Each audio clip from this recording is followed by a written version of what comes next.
Hello friends, I hope you are doing well and you are preparing for BPSC 68. BPSC 68। तो आज जो हम current affairs discuss करने वाले हैं वो हम डिस्कस करने वाले हैं मेनली दोस्तों आपको जुलाई मंथ का मतलब जुलाई से अगस्त तक के जितने भी करेंट अफेयर हैं वो भी बिहार स्पेशल। ठीक है, बिहार स्पेशल में जितने भी करंट आपको जुलाई से लेकर के अगस्त मंथ मतलब 1 जुलाई से लेकर के अगस्त तक जो भी आपको करंट अफेयर्स डिस्कस करना होगा उसे मैं डिस्कस करूंगा, इस वीडियो में डिस्कस करूंगा। एक बात मैं आप सभी को और बता दूं, देखो आपको यहाँ पे नीचे जब आप ओपन करोगे तो आपको दो प्लेलिस्ट मिलेगा। एक होगा बिहार स्पेशल का प्लेलिस्ट होगा, करेंट अफेयर्स के दो सीरीज मैं आपको लेकर चल रहा हूं, जिसमें एक बिहार स्पेशल मिलेगा और एक जो है दोस्तों है ना पूरा नेशनल इंटरनेशनल लेवल पे आपको एवरी मंथ 100 क्वेश्चंस के रिलेटेड मतलब 100 क्वेश्चंस करवा रहा हूं एवरी मंथ में। और उस 100 क्वेश्चन से आपके पूरे करंट्स चाहे वो इंटरनेशनल रिलेशन हो, आईआर हो, साइंस एंड टेक्नोलॉजी हो, है ना, इन्वायरमेंट हो, सभी टॉपिक, पॉलिटी हो, ज्योग्राफी हो, जितने भी करेंट्स हैं उन सब से मैं डिस्कस यहाँ पे कर रहा हूं। तो करेंट के आपके दो सीरीज चल रहे हैं, एक तो बिहार स्पेशल का सीरीज जो है वो मैं आपको यहाँ पे लेके चल रहा हूँ। दूसरा जो दोस्तों आपको 100 क्वेश्चंस डिस्कस कर रहा हूं एवरी मंथ, जिसमें आपको क्या कर रहा हूं whole current affair, national international, खेल, ये सभी को मैं कवर करता चल रहा हूं।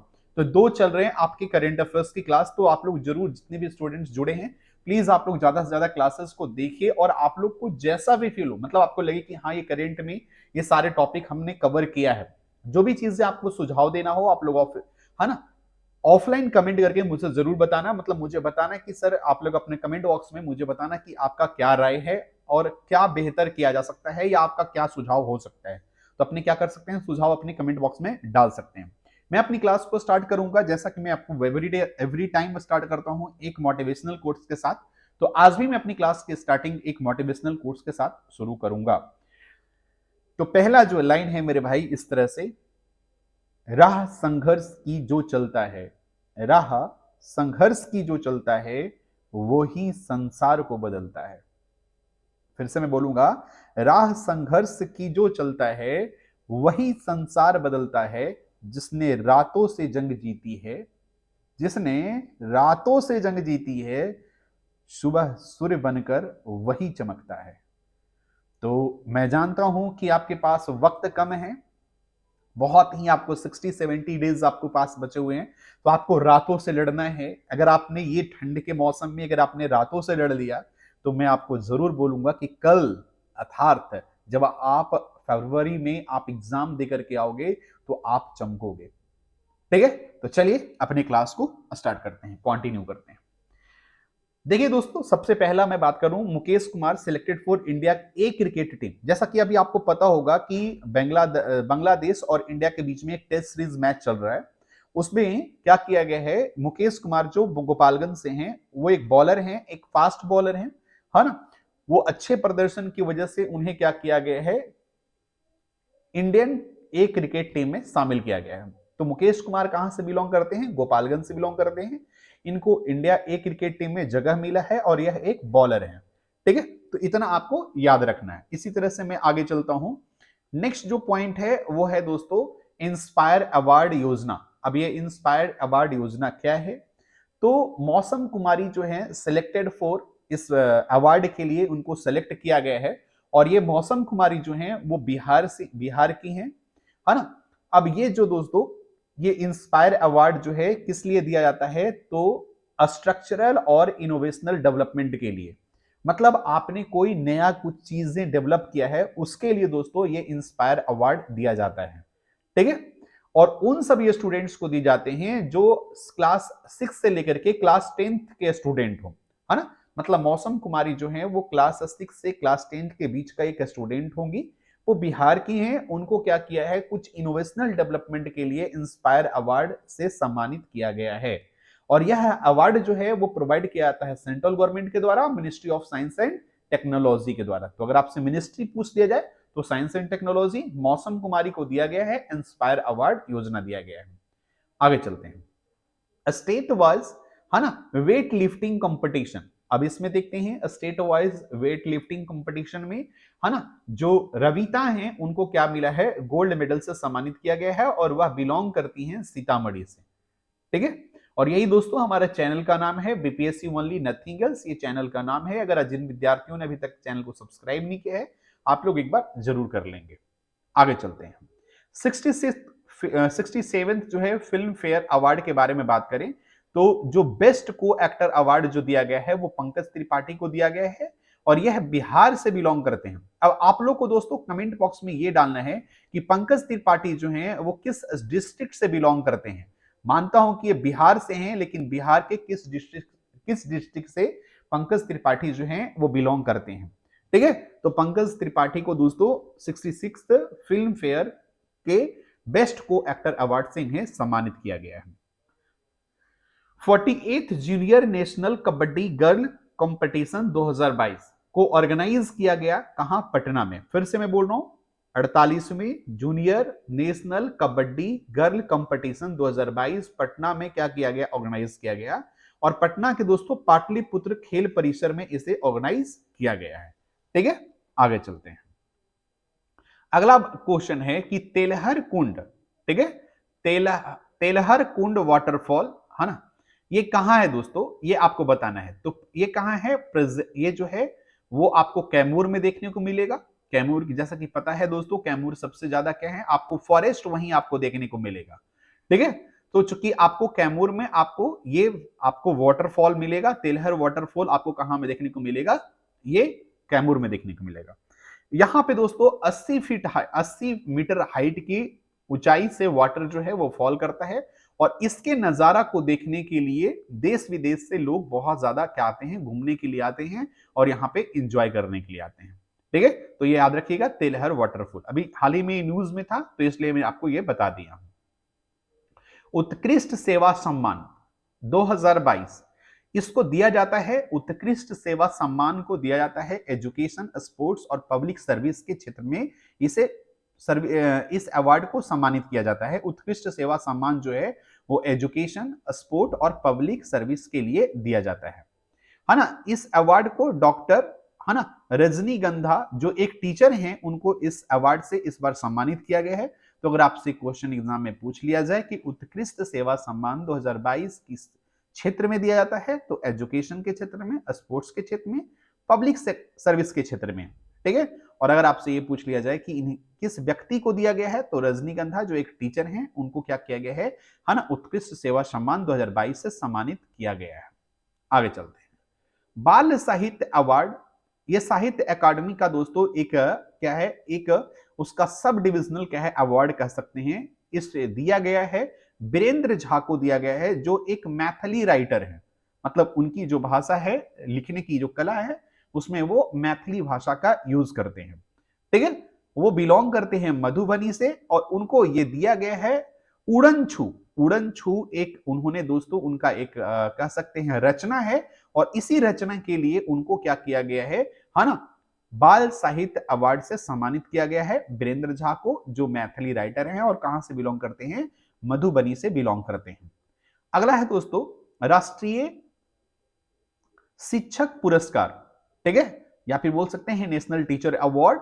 तो राष्ट्रीय दोस्तों शिक्षक पुरस्कार जो है वो 46 टीचर्स को सिलेक्ट किया गया है ऑल ओवर द इंडिया, है ना, पूरे इंडिया से क्या किया गया है, टोटल 46 टीचर्स को क्या किया गया है, सेलेक्ट किया गया है इस राष्ट्रीय शिक्षक पुरस्कार को सम्मानित करने के लिए। लेकिन 2 टीचर्स जो हैं, इन सभी 46 टीचर्स में क्या किया गया है, बिहार से सिलेक्ट किया गया है, जिसमें निशी जो है वो पटना के हैं, निशी जो पटना की हैं उनको क्या किया गया, सेलेक्ट किया गया है राष्ट्रीय शिक्षक पुरस्कार को सम्मानित करने के लिए। और सौरभ जो है सुपौल के, है ना, उनको क्या किया गया है, इसके लिए भी सिलेक्ट किया गया है और ये कहां से बिलोंग कर रहे हैं, सुपौल से बिलोंग कर रहे हैं। तो निशी पटना की हैं और सौरभ जो हैं वो सुपौल के हैं। ये अवार्ड जो है डिस्ट्रीब्यूट किया गया 5 सितंबर को, जैसा कि पता है 5 सितंबर को शिक्षक दिवस मनाया जाता है। तो शिक्षक दिवस के शुभारंभ, है ना, उस ओकेजन पे क्या किया गया है, इस अवार्ड को डिस्ट्रीब्यूट किया गया। ठीक है, आगे चलते हैं। आगे चलते हैं दोस्तों, 211 जो प्लेयर्स हैं बिहार से उस ऑनर्ड किए गए ऑन स्पोर्ट्स डे। अब आप सभी को यह बताना है कि स्पोर्ट्स डे जो है वो कब सेलिब्रेट किया जाता है ना? कब सेलिब्रेट किया जाता है स्पोर्ट्स डे को, ये आप सभी को क्या करना है, नीचे कमेंट बॉक्स में जवाब देना है। आगे चलिएगा। अब देखिए इन सभी के लिए दोस्तों, इनको अवार्ड करने के लिए, इनको ऑनर प्रदान करने के लिए बिहार सरकार ने क्या किया है, 3 करोड़ का आवंटन किया है। 3 करोड़ का दोस्तों उन्होंने, है ना, सैंक्शन किया है। आगे चलते हैं। पारा बैडमिंटन इंटरनेशनल टूर्नामेंट, इसको हेल्ड कहां ये ऑर्गेनाइज किया गया, ये दोस्तों थाईलैंड में हुआ। ठीक है, ये जो टूर्नामेंट खेला गया पारा बैडमिंटन इंटरनेशनल टूर्नामेंट जो है वो कहां ऑर्गेनाइज किया गया, थाईलैंड में ऑर्गेनाइज किया गया। प्रमोद भगत जो बिहार के हैं, है ना, और सुकांत कंदम, ठीक है, जो महाराष्ट्र के हैं, उन्होंने क्या किया है, ये दोनों मिल करके, है ना, दोनों एक साथ खेले हैं और इसमें क्या किए हैं, गोल्ड मेडल उन्होंने जीता है। ठीक है, जैसे बैडमिंटन होता है ना, तो ये बैडमिंटन का तो एक प्लेयर यहां पे, एक प्लेयर यहां पे, एक प्लेयर यहां पे, एक प्लेयर, तो है ना, 2 प्लेयर मिलकर के क्या किए हैं इन्होंने, बैडमिंटन के क्षेत्र में दोस्तों क्या किए हैं, है ना, गोल्ड मेडल लाया है। तो प्रमोद भगत जो है वो बिहार से बिलोंग करते हैं। अब आप सभी को यह बताना है कि प्रमोद भगत जो है बिहार के किस डिस्ट्रिक्ट से बिलोंग करते हैं। ठीक है, आप लोग कमेंट बॉक्स में मुझे बताएंगे कि प्रमोद भगत कौन से डिस्ट्रिक्ट से, बिहार के कौन से डिस्ट्रिक्ट से बिलोंग करते हैं, तो ये आप मुझे बताएंगे। अब आपसे क्वेश्चन हो सकता है, पूछा जा सकता है कि पैरा बैडमिंटन इंटरनेशनल टूर्नामेंट कहां खेला गया, तो थाईलैंड में, है ना। बिहार के प्रमोद भगत और सुकांत जो कंदम हैं, उन्होंने जो महाराष्ट्र के हैं, वो दोनों मिलकर के क्या किए हैं, गोल्ड मेडल हासिल किए हैं। आगे चलिए। बिहार विधानसभा के जो न्यू स्पीकर हैं उनको अपॉइंट किया गया है, जिनका नाम है अवध बिहारी चौधरी। अवध बिहारी चौधरी जो हैं वो आरजेडी पार्टी से बिलोंग करते हैं और अब तक आरजेडी पार्टी से विधानसभा के स्पीकर बनने वाले में से ये इनकी स्थान दूसरी है। ठीक है, और आपको बता दूं कि स्पीकर का जो दोस्तों, है ना, जो चुनाव किया जाता है कॉन्स्टिट्यूशन के 178 आर्टिकल के तहत क्या किया जाता है ना, स्पीकर का क्या किया जाता है, अपॉइंटमेंट की जाती है। आगे याद रखेंगे। विष्णुपद टेम्पल के बारे में हम समझते हैं। विष्णुपद टेम्पल आपको गया में देखने को मिलेगा और ये दोस्तों आपको देखने को मिलेगा विष्णुपद फल्गु रिवर के जस्ट बगल में। अभी आपने रबर डैम के बारे में सुना होगा हाल ही में, तो रबर डैम से ही आपको क्या होगा, विष्णुपद जो है उसकी रबर डैम, है ना, खास करके विष्णुपद में जहां पे लोग पिंड दान देने आते हैं, इसीलिए दोस्तों वहां पे रबर डैम भी बनाया गया था। तो विष्णुपद जो टेम्पल है वो लॉर्ड विष्णु जो है किल्ड किए थे, किसको, उन्होंने मार दिया था दोस्तों, किसको, गयासुर को, जो एक राक्षस था। इसी के लिए दोस्तों, मतलब ये जो विष्णुपद मंदिर है लॉर्ड विष्णु को क्या है, समर्पित है। इसमें आपको 40 पिलर्स देखने को मिलेंगे, लॉन्ग फुटप्रिंट ऑफ आपको क्या देखने का, मतलब जो विष्णु के एक पद जो है वो आपको देखने को मिलेगा। ठीक है, और यह जो विष्णु के जो पद मिलते हैं, फुटप्रिंट मिलता है, वो कौन से रॉक का है, वो बेसाल्ट रॉक के हैं।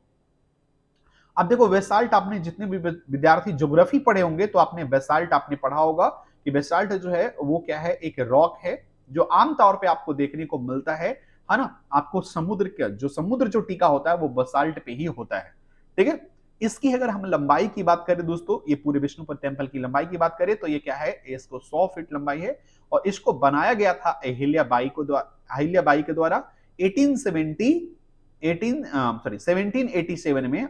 किस रिवर के किनारे, फल्गु रिवर के किनारे इसे बनाया गया था।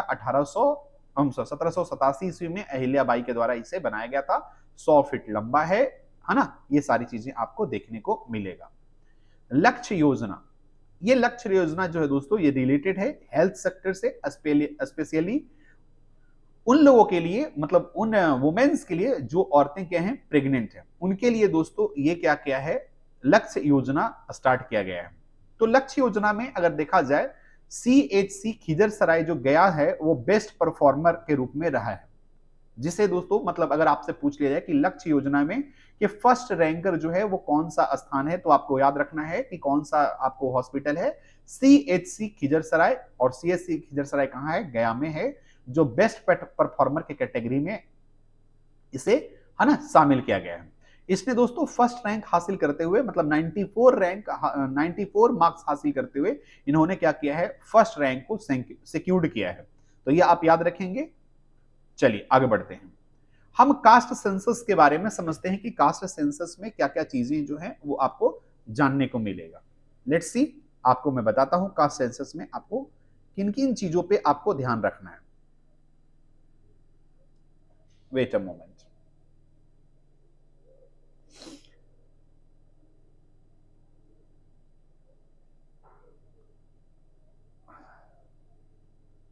थोड़ा सा इसे मैं सही कर लूं तब तक कि आपको बताने में मुझे आसान हो। हाँ जी, अब देखिए कास्ट सेंसस के बारे में हम समझते हैं। कास्ट सेंसस जो है बिहार में हुआ। अब वो सबसे पहले हम समझते हैं, एक एक बातों को आराम से हम समझते हैं। लास्ट टाइम जो दोस्तों कास्ट सेंसस जो कंडक्ट किया गया था इंडिया में, वो 1931 में कंडक्ट किया गया था। मतलब पिछली बार जो आपको देखा गया था कास्ट सेंसस, देखो सेंसस तो होता है, आपको पता है जनगणना तो की जाती है ना, लेकिन पिछली बार जो जनगणना हुई थी कास्ट के आधार पे वो 1931 में हुआ था। हाँ, अगर बात करें दोस्तों सोशियो इकोनॉमिक कास्ट सेंसस जो कंडक्ट किया गया था 2011 में, देखो अगर कास्ट सेंसस पूछा जाए आपसे एग्जाम में तो आप देंगे जवाब उसका 1931। लेकिन अगर आपसे पूछा जाए कि सोशियो इकोनॉमिक कास्ट सेंसस कब कंडक्ट किया गया था इंडिया में, तो उसका आंसर होगा 2011। लेकिन उसका जो डेटा था ना उसको रिलीज नहीं किया गया था। अब बात करते हैं है ना अगस्त 23 2021 के बारे में। इसमें एक डेलीगेशन क्या किया गया है ना, डेलीगेशन मतलब एक नेतृत्व कर रहे, नेतृत्व कौन कर रहे थे, नीतीश कुमार नेतृत्व करते हुए उन्होंने पीएम मोदी से मिले और उन्होंने उनसे अर्ज किया, है ना, उनसे अर्ज किया कंडक्ट करने के लिए, कास्ट सेंसस को कंडक्ट करने के लिए इंडिया में। लेकिन उस चीज को क्या हुआ, वो रिजेक्ट कर दिया गया, उस चीज को माना नहीं गया।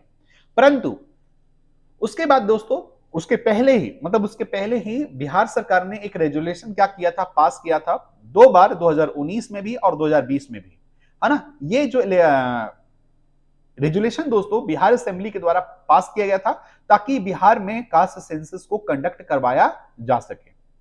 ठीक है, ऐसा दो बार हुआ था, 2019 में भी और 2020 में भी, दो बार दोस्तों कास्ट सेंसस कंडक्ट करवाने के लिए बिहार असेंबली के द्वारा क्या किया गया था, रेजुलेशन जारी किया गया था। तो इन छोटी छोटी बातों पे आप ध्यान रखेंगे। बिहार गवर्नमेंट ने दोस्तों 500 करोड़ एलोकॉट कर मतलब क्या कर दिया है, 500 करोड़ उन्होंने दिया है ना, किसके लिए, ताकि क्या किया सके, कास्ट सेंसस कंडक्ट करवाया जा सके बिहार में। और यह जो 500 करोड़ जो है वो कहां से लिया गया है ना, बिहार का जो कंटिजेंसी फंड होता है उससे क्या किया गया है, इस पैसा को लिया गया है। आगे चलते हैं। बिहार गवर्नमेंट के द्वारा ये टारगेट है कि फरवरी 2023 तक इस कास्ट सेंसस को कंप्लीट कर लिया जाए और इसके डेटा को पब्लिश किया जाए। देखो कास्ट सेंसस इसलिए करवाया जा रहा है ताकि हम अच्छे तरीके से, मतलब सरकार को यह पता चल सके कि किस कास्ट में है ना पॉवर्टी रेट, अनएम्प्लॉयमेंट, एम्प्लॉयमेंट कितना क्या है, ये सभी चीज उसको क्या है डेटा के अनुसार उनको मिलेगा। और एट दैट कंडीशन वो क्या करेंगे, उस प्रकार की नीति, उस प्रकार के क्या करेंगे, वो सर्विस जो है वो लोगों को प्रोवाइड करने की कोशिश करेंगे। ये जो है दोस्तों कास्ट सेंसस जो है वो ऑनलाइन और ऑफलाइन दोनों मोड में करवाया जाएगा। मतलब ऐसा नहीं है कि ये सिर्फ ऑनलाइन ही होगा या ऑफलाइन ही होगा। ये जो है कास्ट सेंसस जो 2021 में 2022 में कंडक्ट करवाया जा रहा है ना बिहार सरकार के द्वारा, ये ऑनलाइन और ऑफलाइन दोनों मोड पे होगा। ठीक है, जिसमें दोस्तों टोटल 204 जो है कास्ट को क्या किया गया है, काउंट किया गया है। और इस 204 कास्ट को क्या किया जाएगा, इसके कास्ट सेंसस को कंप्लीट करवाया जाएगा फरवरी 2023 तक। ठीक है, तो अगर आपसे पूछ लिया है कि कास्ट सेंसस जो बिहार में हो रहा है उसमें कितने कास्ट को क्या किया गया है ना, शामिल किया गया है, तो उसमें आप याद रखेंगे कि 204 कास्ट को शामिल किया गया है। ऑनलाइन ऑफलाइन दोनों मोड पे होगा। इसका जो टारगेट है कि फरवरी 2023 तक क्या किया जाए, इसको कंप्लीट करवा लिया जाए। सोचिए आपका फरवरी में एग्जाम भी है, तो इसका मतलब हाँ, अगर आपसे ये पूछ लिया जाए कि बिहार गवर्नमेंट ने कितने करोड़ का आवंटन किया है कास्ट सेंसस के लिए, तो 500 करोड़। उसको कहां से लिया गया है, तो कंटिजेंसी फंड जो है वहां से इस पैसे को लिया गया है। ये सारी चीजें आपको पता होना चाहिए। आगे चलते हैं। साइक्लोपियन वॉल के बारे में हम समझते हैं। साइक्लोपियन वॉल को कंपेयर किया जाता है ग्रेट वॉल ऑफ चाइना के। साइक्लोपियन वॉल जो है वो नालंदा में सिचुएटेड है और ये दोस्तों क्या कहे हैं, ये मौर्य इंपायर से संबंधित है। मगध इंपायर से क्या है दोस्तों, ये जो है साइक्लोपियन वॉल जो है वो है ना संबंधित है। साइक्लोपियन वॉल को दोस्तों चूना पत्थर के द्वारा बनाया गया था और इसलिए बनाया गया था है ना ताकि क्या किया जा सके, जो राजगृह है उसको प्रोटेक्ट किया जा सके। तो अगर आपसे साइक्लोपियन वॉल के बारे में पूछा है तो आप इसको जरूर जवाब दे देंगे अच्छे से। अभिषेक कुमार जो भागलपुर से बिलोंग करते हैं है ना, उन दोस्तों वो क्या किए हैं, उनको सेलेक्ट किया गया है कमेंट्री के लिए जो एशिया कप 2022 में जो मैच हो रहा था जिसमें भारत हार गया पूरी तरह से। तो आपको पता है अभिषेक कुमार जो भागलपुर के हैं वो क्या करेंगे, कमेंट्री करेंगे एशिया कप 2022 में, और वो उस मैच में कमेंट्री करेंगे, इंडिया और पाकिस्तान का जो मैच होगा उसमें वो कमेंट्री करेंगे। एशिया कप का जो विनर है वो श्रीलंका रहा और रनर जो है वो पाकिस्तान रहा। एशिया कप का जो ये दोस्तों 15th जो सीरीज था, एडिशन था, इसका अगर एडिशन पूछ लिया जाए ये कौन सा एडिशन था, तो आपसे याद रखना है कि ये 15th एडिशन था, जिसे कहां खेला गया है ना, दुबई और शारजाह में खेला गया। दुबई और शारजाह यूएई है ना, यहां यूएई के दोस्तों दुबई और शारजाह में दोस्तों 15th एडिशन ऑफ है ना एशिया कप खेला गया, जिसके विनर जो है श्रीलंका और रनर जो है वो पाकिस्तान रहा।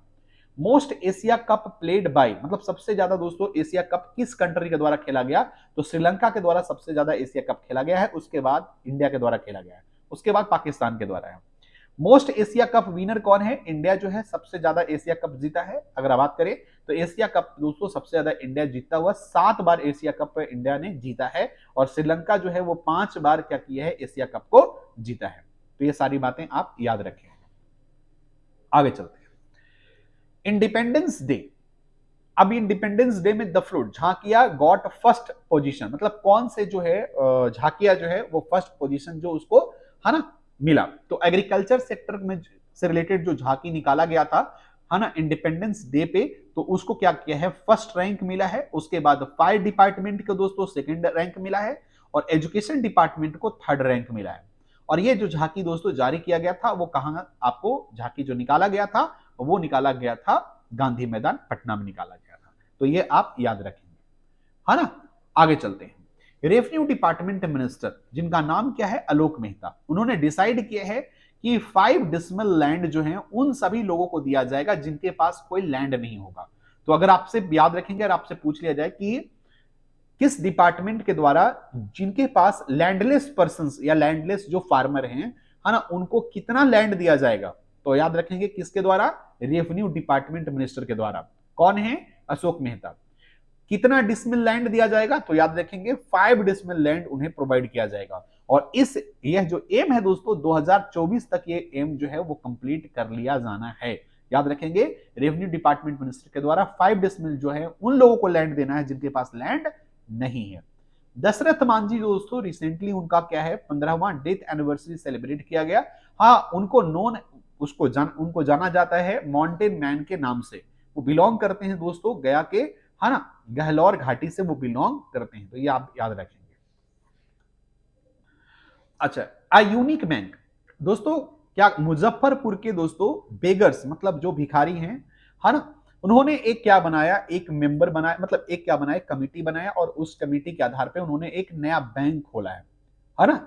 तो मुजफ्फरपुर के जो भिखारी हैं उस क्या किए हैं, एक नया मतलब यूनिक किस्म का दोस्तों एक अनोखा बैंक खोले हैं, जिसमें भिखारी क्या करेंगे, अपने में है ना जो भी पैसा दिन भर में उन्होंने कलेक्ट करेंगे उसमें का कुछ हिस्सा क्या करेंगे उस बैंक में जमा करेंगे, और जब उनको बेटियों की शादी या बेटों की शादी करनी हो या फिर कोई और पर्पस के लिए अगर उनको जरूरत पड़े इस मनी को, तो उस मनी को आप वो क्या कर सकते हैं, जमा मतलब उस मनी को यूज कर सकते हैं।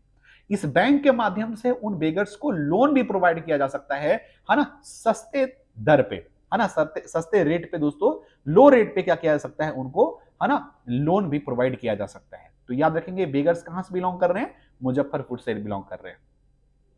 अमिताभ चौधरी जो हाल ही में डाइड, मतलब जो उनकी क्या हुआ, मृत्यु हो गई है ना, वो बीसीसीआई के दोस्तों प्रेसिडेंट थे, और झारखंड स्टेट क्रिकेट एसोसिएशन के भी वो प्रेसिडेंट रहे हैं। वो बिलोंग करते दोस्तों कहां से, दरभंगा बिहार के वो रहने वाले थे।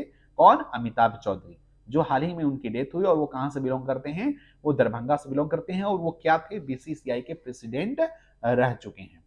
बिहार कैबिनेट मिनिस्टर्स की बात करें तो एक्सटेंडेड किया गया दोस्तों, इसको एक्सपेंड किया गया कैबिनेट को कब, अगस्त 16 2016 को, ठीक है, जिसमें सीएम नीतीश कुमार जो है वो उन्होंने क्या किया, शपथ ग्रहण लिया, 8वीं बार शपथ ग्रहण लिया, ठीक है, और अपने पास होम मिनिस्टर का भी दोस्तों जो होम मिनिस्ट्री भी था अपने पास ही उन्होंने रखा है। डिप्टी सीएम की बात करें तो वो तेजस्वी यादव हैं, और ये सेकेंड टाइम डिप्टी सीएम बने हैं, और ये इनके पास हेल्थ डिपार्टमेंट भी, हेल्थ मिनिस्ट्री जो है वो भी क्या है, तेजस्वी यादव के पास ही है।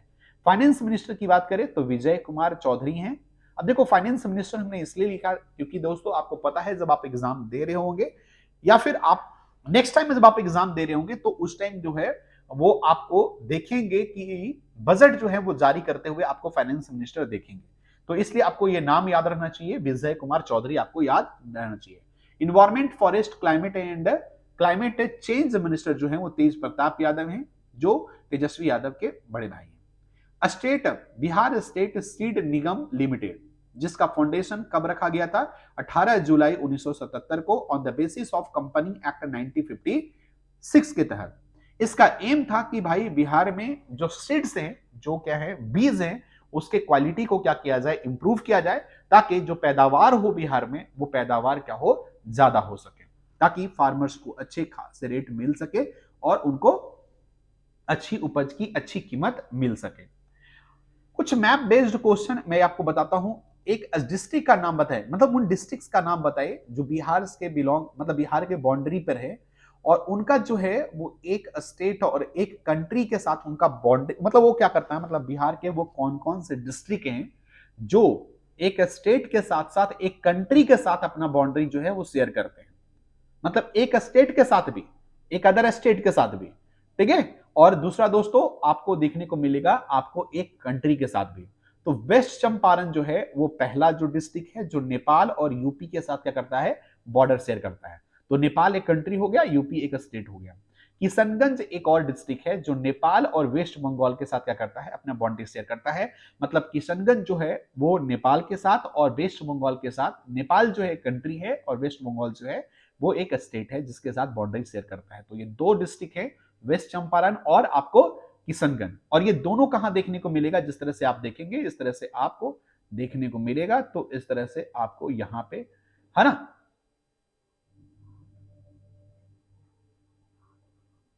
इस तरह से आपको देखने को मिलेगा। यहां पे आपको वेस्ट चंपारण देखने को मिलेगा और यहां पे आपको दोस्तों, है ना, किशनगंज देखने को मिलेगा। तो ये दो प्लेस हैं जहां पे आपको ये मैप के अनुसार भी आप लोग याद रखेंगे।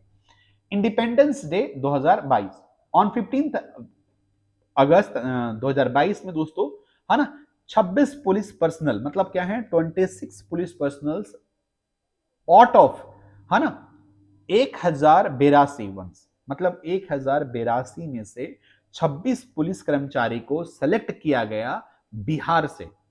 किसके लिए? ताकि उनको अवार्ड से सम्मानित किया जाए, जिसमें अगर देखा जाए तो 7 पुलिस कर्मियों को दिया गया दोस्तों police medal for gallantry award दिया से सम्मानित किया गया। 2 पुलिस पर्सनल को दोस्तों प्रेसिडेंट पुलिस अवार्ड से सम्मानित किया गया और 17 पुलिस को दोस्तों police medal for commendable work, मतलब उनके सराहनीय काम के लिए उनको police medal for commendable works provide किया गया। तो ये सभी हैं वो बिहार से बिलोंग करते हैं। टोटल जो है इंडिपेंडेंस डे पे दोस्तों 1082, हाँ ना, पुलिस कर्मचारियों को चुना गया था, जिसमें से 26 पुलिस कर्मचारी कहां से बिलोंग करते थे, बिहार से बिलोंग करते थे, जिसमें 7 पुलिस कर्मचारी को, है ना, police medal for gallantry award दिया गया, है ना, 2 पुलिस को प्रेसिडेंट पुलिस मेडल से सम्मानित किया गया और 17 पुलिस को, है ना, police medal for commendable work से सम्मानित किया गया। तो ये सब आप याद रखेंगे। ओलंपियाड क्विज कंपटीशन जो ऑर्गेनाइज किया गया था बिहार विद्यालय परीक्षा समिति के द्वारा, है ना, ओलंपियाड क्विज कंपटीशन जो ऑर्गेनाइज किया गया था बिहार विद्यालय परीक्षा समिति के द्वारा, जिसमें स्टूडेंट जो है 9th क्लास के और 10th क्लास के जो स्टूडेंट थे वो पार्टिसिपेट करेंगे, है ना, किए थे। और वो ऑर्गेनाइज किया गया था 16-17 अगस्त को, ये ऑर्गेनाइज किया गया था। खुदीराम बोस के बारे में दोस्तों थोड़ा जान लेंगे, क्योंकि उनकी जो है 11 अगस्त को उनको हैंग किया गया था, मतलब उनकी सजा सुनाया गया था। तो इसके कारण से वो अभी, है ना, चर्चा में रहे थे।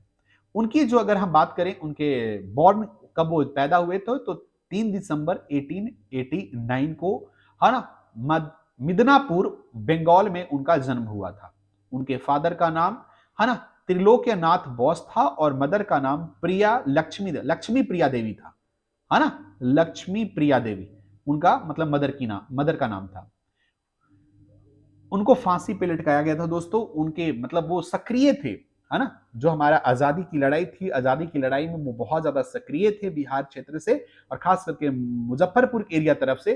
तो उनको दोस्तों 11 अगस्त 1908 में बहुत कम उम्र में दोस्तों उनको फांसी पे लटका दिया गया। ठीक है, तो ये आप याद रखेंगे। वर्ल्ड लॉन्गेस्ट ह्यूमन चेन, इस मतलब वर्ल्ड के सबसे लंबा क्या है, मानव श्रृंखला के तहत 75 मीटर लॉन्ग इंडियन मैप जो है वो फॉर्म किया गया, है ना। इंडिया का जो मैप है उसको बनाया गया, है ना, ये ह्यूमन चेन के द्वारा, मानव श्रृंखला के द्वारा। और ये जो है वो कब हुआ दोस्तों, ये हुआ बक्सर में हुआ। जैसा कि पता है कि पूरे जो मंथ था, अगस्त का मंथ, जिसमें हम आजादी के अमृत महोत्सव सेलिब्रेट कर रहे थे, 75वां आजादी का अमृत महोत्सव सेलिब्रेट कर रहे थे, तो उसमें दोस्तों ये जो है ना, ये कार्यक्रम कंप्लीट किया गया। इसके पार्टिसिपेंट जो हैं सेंट्रल मिनिस्टर अश्विनी कुमार चौबे थे और संतोष यादव जो एक माउंटेनियर्स रह चुकी हैं, है ना, वो दोनों थे। ठीक है, इसके पार्टिसिपेंट थे, मतलब इस मानव श्रृंखला में वो आए थे। हम बात करें दोस्तों 14 अगस्त, जिसको मनाया जाता है, सेलिब्रेट किया जाता है विभाजन विभीषिका स्मृति दिवस के रूप में, जब इंडिया और पाकिस्तान दोस्तों 14 अगस्त 1947 को क्या हुए थे, वो डिवाइड हुए थे। तो इस डेट को विभाजन विभीषिका स्मृति दिवस के रूप में भारत सेलिब्रेट करता है। आगे चलते हैं, जू सफारी के बारे में हम जान लेते हैं। जू सफारी कहां है, नालंदा में है। अब ये क्यों न्यूज में था दोस्तों, क्योंकि 7 एलियन रेस मतलब विदेशी नस्ल के एनिमल्स को यहां पे लाया जाएगा। 7 विदेशी नस्ल के क्या करेंगे, एनिमल्स को लाया जाएगा। कहां से, साउथ अफ्रीका से। और ये जो विदेशी नस्ल के 7 एलियन, मतलब नस्ल कितने होंगे, 7 होंगे, और टोटल एनिमल्स कितने होंगे, 36। ठीक है, मतलब टोटल 36 एनिमल्स को मंगवाया जाएगा और उनका अलग अलग, मतलब 7 अलग अलग नस्ल के वो क्या होंगे, वो एनिमल्स होंगे। और कहां से मंगाया जाएगा, साउथ अफ्रीका से मंगाया जाएगा। कहां मंगवाया जाएगा, तो जो नालंदा में जो जू सफारी है वो आपको वहां पे आपको देखने को ये मिलेगा। आगे चलते हैं। 75 feet long national flag with 75 national freedom fighters, मतलब क्या हुआ है कि नेशनल फ्लैग बनाया गया, है ना, नेशनल फ्लैग बनाया गया। और इस नेशनल फ्लैग में आपको देखने को मिलेगा कि आप इसमें 75 नेशनल फ्रीडम फाइटर्स जो थे, है ना, उनके यूनिफॉर्म्स को, उनको मतलब उनको एक ड्रेस पहना गया और उन ड्रेस के आधार पे क्या किया गया है ना, 75 नेशनल फ्रीडम फाइटर्स का यूज करते हुए एक नेशनल फ्लैग बनाया गया। और ये कहां बनाया गया, तो ये दोस्तों भागलपुर में। और यह एक वर्ल्ड रिकॉर्ड है। और इसके जो दोस्तों लीडर्स, मतलब इसका नेतृत्व कौन कर रहे थे, बीजेपी के दोस्तों एमएलए थे पवन यादव, उसको ये लीड कर रहे थे। तो ये सारी चीजें आपको याद रखना है। आगे चलते हैं। Central home minister investigation award, अब ये किनको दिया गया है दोस्तों, ये दिया गया है मिनिस्ट्री ऑफ होम अफेयर्स के द्वारा दिया गया है। इसमें दोस्तों 2 आईपीएस ऑफिसर्स को और 5 पुलिस कर्मचारी को दिया गया है, मतलब टोटल 7 जो हैं वो पुलिस पर्सनल को क्या किया गया है, इस अवार्ड से सम्मानित किया गया है, central home minister investigation award. मतलब उन्होंने क्रिमिनल इन्वेस्टिगेशन के लिए अच्छा कार्य किया है, कमेंडेबल वर्क किया है, सराहनीय काम किया है। और उनके सराहनीय काम के लिए 7 पुलिस कर्मचारियों को क्या किया गया है ना, central home minister investigation award से सम्मानित किया गया है। और वो आईपीएस का नाम जो दोस्तों सयाली सावला राम है और विनय तिवारी हैं। ये जो 2 आईपीएस ऑफिसर हैं उनका ये नाम मैंने आपको यहां पे बता दिया, है ना। झांकिया जो 15 अगस्त को निकाला था, जिसमें आपको मैंने बताया था, पहले ही आपको बता दिया था कि फर्स्ट प्राइज जो है वो एग्रीकल्चर सेक्टर को मिला था, सेकंड प्राइज फायरवर्क सर्विस को मिला था, सेकंड जो है बिहार शिक्षा, है ना, परियोजना परिषद। और ये दोस्तों इंडिपेंडेंस डे ही ये झांकियां निकाली गई थी। ठीक है, तो ये सारी दोस्तों ये न्यूज था जिसे मैंने आपको यहाँ पे डिस्कस किया है। याद रखेंगे आप लोग, जिन विद्यार्थियों ने अभी तक दोस्तों, है ना, बीपीएससी ओनली नथिंग एल्स को सब्सक्राइब अगर नहीं किया है तो प्लीज आप लोग बीपीएससी ओनली नथिंग एल्स को चैनल को जरूर सब्सक्राइब कर लेंगे। और अगर आपको कोई भी दोस्तों मतलब सुझाव देना है, आप लोग दोस्तों जरूर अपने सुझाव कमेंट बॉक्स में दे सकते हैं। तो ये था दोस्तों आज का हमारा, है ना, अगस्त मंथ का, अगस्त मतलब जुलाई से लेकर के अगस्त मंथ का जो दोस्तों करेंट अफेयर था बिहार स्पेशल, है ना, उसको हमने आज डिस्कस किया। तो thanks for watching, take care, bye bye, have a nice day.